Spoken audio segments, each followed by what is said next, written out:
বাসার ছোট বাচ্চা অসুস্থ হলে তাকে একা হাতে সামলানো সত্যি অনেক কঠিন। সব মিলিয়ে একজন মায়ের একটা বড় চ্যালেঞ্জ হয়ে দাঁড়ায়। প্রথমবারের মতো জাভিয়ানকে আমি একা হাতে সামলিয়ে নিয়েছি, আলহামদুলিল্লাহ। আসসালামু আলাইকুম সবাইকে। আই হোপ আপনারা সবাই ভালো আছেন। আলহামদুলিল্লাহ আমরাও সবাই ভালো আছি। অলরেডি জাভিয়ানের অসুস্থতার ব্লগ একটা শেয়ার করেছি, এটা হচ্ছে দ্বিতীয় পার্ট। একজন মা হিসেবে এই সময়টা আমি কিভাবে পার করেছি সেটা শুধু আমিই জানি। তবে চাইনার হসপিটালে যে আমি এতটা কনফিডেন্স পেয়েছি যেটা বাংলাদেশে কখনোই পাইনি। দীর্ঘ সময় জাভিয়ানের চেক আপ করার পরে উনি ডক্টর বুঝতে পারলেন যে তার ব্লাড টেস্ট করতে হবে। তারপর উনি আমাদেরকে নিয়ে গিয়ে কোথায় পেমেন্টটা করতে হবে, মানে ব্লাড টেস্ট করার জন্য যে রিপোর্টটা করতে দিয়েছিলেন পেমেন্টটা করতে হবে কোথায়, উনি নিজে আমাদেরকে দেখিয়ে দিচ্ছিলেন। ডক্টরদের কাছে এমন হেল্প যা বাংলাদেশে কখনোই আশা করা যায় না। চাইনার হসপিটালগুলোতে ডক্টর ফি নেওয়া হয় না, তবে যে কোনো টেস্ট আর ওষুধের দামটা নেওয়া হয়।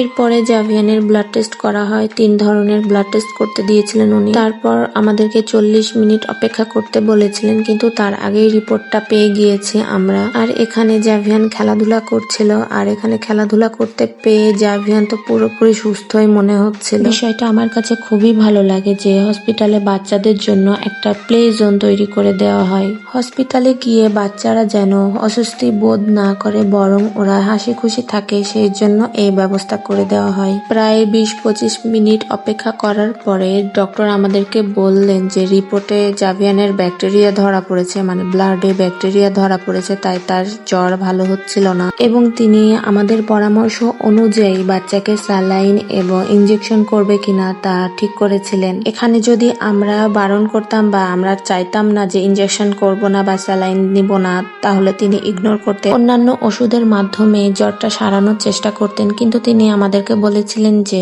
জাভিয়ানের ইনজেকশনের মাধ্যমে তাড়াতাড়ি সুস্থ হবে, তাই আমরা সেটাই নিয়েছিলাম। ইনজেকশনের মাধ্যমে যদি জাভিয়ান সুস্থ তাড়াতাড়ি হয়, সেটা আমাদের কাছে অনেক বড় পাওয়া। বাংলাদেশের ডক্টরদের মতো একদমই না যে নিজেই ডক্টর সব সিদ্ধান্ত নিবেন এবং সব প্রেসক্রিপশন নিজে একা একাই ঠিক করবেন। এখানে প্যারেন্টসদের মতামতটা অনেক জরুরি মনে করেন এবং সে অনুযায়ী তারা ট্রিটমেন্ট দিয়ে থাকে। হসপিটালের মধ্যে সব ওষুধপত্র পাওয়া যায়, মানে বাইরে কোথাও যাওয়া লাগে না। আর এখানে জাভিয়ানকে ক্যানোলা করা হচ্ছিল, আর বাচ্চা তো আমার খুবই কান্নাকাটি করছিল, কারণ এর আগে ব্লাড টেস্ট করার সময় ও বুঝতে পেরেছে যে এটা ব্যথা লাগে। একটা বাচ্চার হাতে বারবার ইনজেকশন স্যালাইন লাগানো, এই দৃশ্যগুলো একজন মায়ের জন্য কতটা কষ্টের সেটা ভাষায় প্রকাশ করা সত্যি অনেক কঠিন। সবচেয়ে বেশি ভেঙে পড়েছিলাম যখন জানতে পারলাম জাভিয়ানের রক্তে ব্যাকটেরিয়া ধরা পড়েছে। তাই আমি ভাবলাম যেভাবে হোক, স্যালাইন হোক আর ইনজেকশন হোক, তাকে সুস্থ করাই লাগবে। আর সব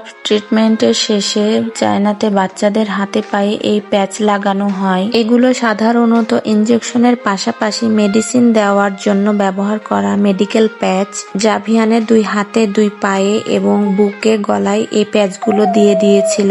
প্যাচগুলো দেওয়ার মাধ্যমে নাকি গায়ের জ্বর ব্যথা তাড়াতাড়ি দূর হয়। মানে 4 ঘন্টা এটা দিয়ে রাখতে বলেছিল, তারপর এটা উঠে নিতে বলেছিল। ডক্টরগুলো বলে দিয়েছিল যে এগুলো দেওয়ার মাধ্যমে নাকি বাচ্চা তাড়াতাড়ি আরাম পাবে এবং ঘুমিয়ে যাবে। আর সেটাই হয়েছিল, জাভিয়ান তাড়াতাড়ি ঘুমিয়ে গিয়েছিল। হসপিটালে দৌড়াদৌড়ি করতে করতে প্রায় অনেক রাত হয়ে গিয়েছিল, তাই আমরা ডিনার করে বাসায় গিয়েছিলাম, কারণ বাসায় রান্না বান্না কিছুই করতে পারিনি। আলহামদুলিল্লাহ জাভিয়ান এখন অনেকটাই সুস্থ আছে। আমার বাচ্চার জন্য সবাই দোয়া করবেন। আল্লাহ হাফেজ।